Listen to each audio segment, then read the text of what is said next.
Hi, my name is Brittany, and I'm going to be reading from the third short story that I wrote this semester for class, and it's called The Lone Tree.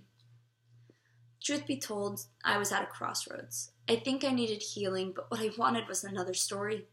I could work towards healing, try to forget, or simply continue to suffer. People have always told me that motherhood is a beautiful thing, something I so desperately wish I could understand. The only side I've ever felt was loss, and in those moments I met a pain far greater than anything I'd ever experienced before. I lost it the day that the first leaf drifted through the space between the limb and the ground far below.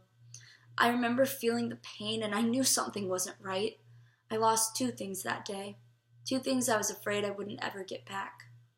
I stared at the lonely tree and its falling leaves in my front yard every day that season, wrapped up in a blanket, sitting on a porch swing, drinking tea.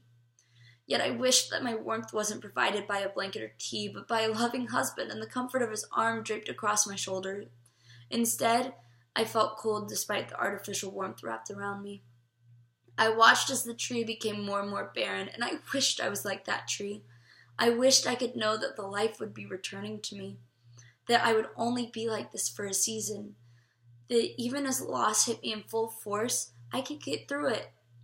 As the leaves ended up on the ground and as the crisp air became biting, I felt as the tree looked empty.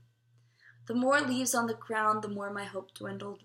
As winter rolled around, my hope was as far gone as the leaves dead and buried, decaying on the ground. I was the empty shell of a woman who lost her kid the same day her husband left. His picture still sat on the mantel, and I stared at the blonde-haired, blue-eyed man in despair. He left me on the day I needed him most. Snow fell, blanketing the ground, and as much as I tried, I could no longer see the beauty of it. The usual joy of seeing the world covered in white was missing. The white fell, and the tree became coated with ice, branches snapping under the new weight. It was all I could do to not snap under the weight on me. Like the tree, you're still alive. Just keep waiting. I watched the branches break off from the front window, feeling the artificial heat from the house. It wasn't enough. I needed him. I heard the squeals and giggles of delighted children coming from outside. I tore my gaze from the window and stared at the movement of my hand floating down to my empty belly.